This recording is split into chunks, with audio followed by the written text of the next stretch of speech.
Shahidan Karbala का सुयूं मना रही हैं। सुनिए,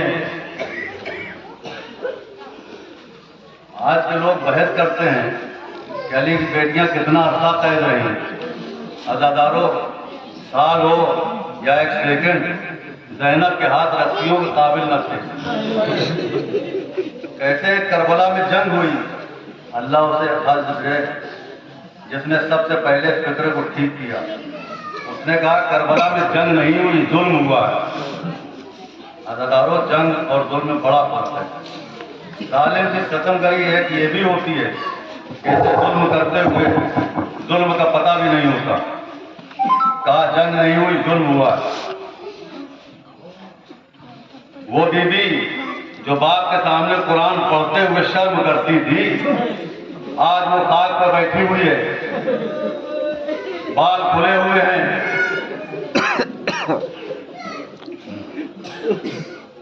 ऐसे ज़ैनब को ज़माने ने खुले सर देखा।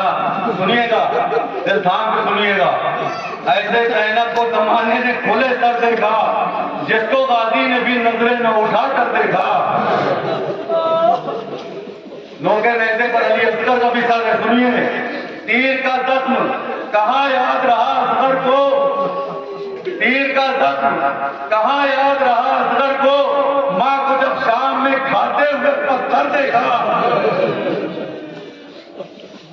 देखिए, आपका बीमार इमाम चारों तरफ लाइन खड़े हुए हैं, पानी पी रहे हैं, और ये असीरान करबला खाक पर बैठे भाई का सुयूं मना रहे हैं। सुनिए, हाथ सज्जाद ने आंखों पे सकीना के रखे, हाथ सज्जाद ने आंखों पे सकीना के रखे, पानी पीता हुआ जब शाम का लश्कर देखा।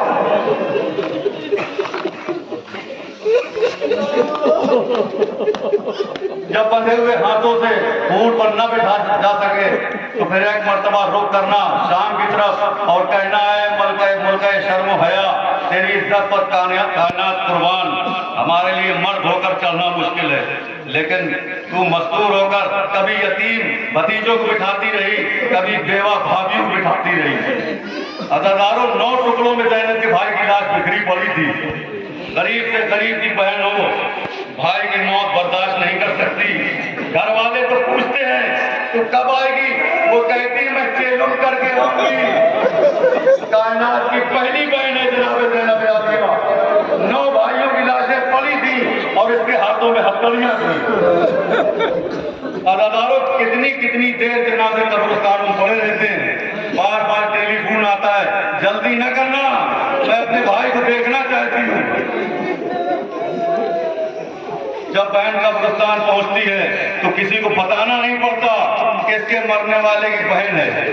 इसे ऊंची आवाज में रोने की इजाजत होती है कि गैर लोग भी हया करते हैं कि आओ पर्दा कर ले ताकि गरीब की बहन अपने भाई को जी भर के रो ले। हम रोते इसलिए नहीं कि ज़ैनब को तो कहीं से आना न था, 70 कदमों पर भाई का लाशा पड़ा था और ज़ैनब आलिया के हाथों में हथकड़ियां थी। रो रो कहती थी बेटा सज्जाद, भाई भी मेरा मारा जाए और रोने भी मुझे न दिया जाए। शाम चली गई हुसैन के बगैर। अबू सुफियान का नजिस पोता खुदा शानत करे तख्त पर बैठकर शराब पी रहा था। अबू तालिब की शहीद पोती हाथों में हथकड़ियां दरबार में सर झुकाए हुए खड़ी थी। सारी रात अली की बेटियां कभी दायां पांव उठाती, कभी बायां पांव, पूरी रात फिरता ने अपने पांव नहीं उठाए। समीर रूम पूछता बीबी तू नहीं थकी? कहा थकी हूँ। कहा फिर पांव क्यों नहीं उठाती? कहा तूने इंसाफ नहीं किया, सामने यजीद शराब पी रहा है, मेरे पीछे ज़ैनब खड़ी हुई है, मेरा पांव उठा हुआ हो और ज़ैनब का पांव जमीन पर हो, अगर शराबी की नजर ज़ैनब के पांव पे पड़ गई तो मैं फातिमा ज़हरा को क्या जवाब दूंगी? यजीद बेगैरत ने शराब के नशे में आवाज दी, ये सफेद बालों वाली खातून कौन है, इसे सामने से लाओ। एक मर्तबा ताजियाना लेकर शिमर आया, ज़ैनब की आवाज आई अम्मा फिजा सामने से हट जा। नौकर कहा या अम्मा न कहे या सामने से न हटा। शिमर आगे बढ़ा और उसने जनाब फिजा के हाथों पर ताजियाना मारा। हुसैन की माँ की कनीज के हाथों से खून का फव्वारा निकला। फिजा ने आवाज दी क्या इस दरबार में कोई हबशी है? 300 हफ्सियों ने तलवारें निकाली, यजीद के गिर्द चक्कर लगाया, कहा यजीद शिम्र को रोक दे, तूने हर किसी की बेटियों को अली की बेटियों की तरह से लावारिस समझ लिया। इसके बाद बीबियां जिंदान में चली गई। फिर रिहाई का वक्त आता है। कैदी नहीं थी ज़ैनब, मुबल्लिग थी। क्यों? कैदी शर्तें मान कर रिहा होते हैं, लेकिन ज़ैनब शर्तें मनवा कर रिहा होते हैं। सुनोगे पहली शर्त ये थी कि लूटा हुआ सामान वापस किया जाए। यजीद कमीना कहता है तुम्हें किसी एक मुल्क की फौज ने थोड़ी लूटा है, 36 मुल्कों की फौजों ने तुम्हें लूटा है। सज्जाद लूटे हुए सामान की कीमत ले लो। ये फिक्रे सुनने थे, इमाम सज्जाद की आंखों से खून के आंसू बहने लगे। रोकर फरमाया मेरे बाबा की उंगली की क्या कीमत देगा, मेरे माँ के फुलके की क्या कीमत देगा, मेरी बहन सकीना के गोशवारों की क्या कीमत देगा। दूसरी शर्त कहा शहीदों के सर वापस कर। तीसरी शर्त रोने के लिए मकान दे दे। बस अदारो बीबी की मजलिस का एक फिक्रा सुनो। किसने पढ़ी मजलिस? हुसैन की बहन ने पढ़ी मजलिस। किसके सामने पढ़ी? शाम की औरतों के सामने। पहला फिक्रा कहा शाम की औरतों अल्लाह तुम्हारी गोदियां आबाद रखे। ये कौन बोल रही है? ये सकीना की फूफी बोल रही है, ये असगर की फूफी बोल रही है। क्या कहा? फरमाया अल्लाह तुम्हारी गोदियां आबाद रखे। अगला फिक्रा फरमाया ऐ शाम की औरतों मुझे तुम्हारा इस्तकबाल हमेशा याद रहेगा।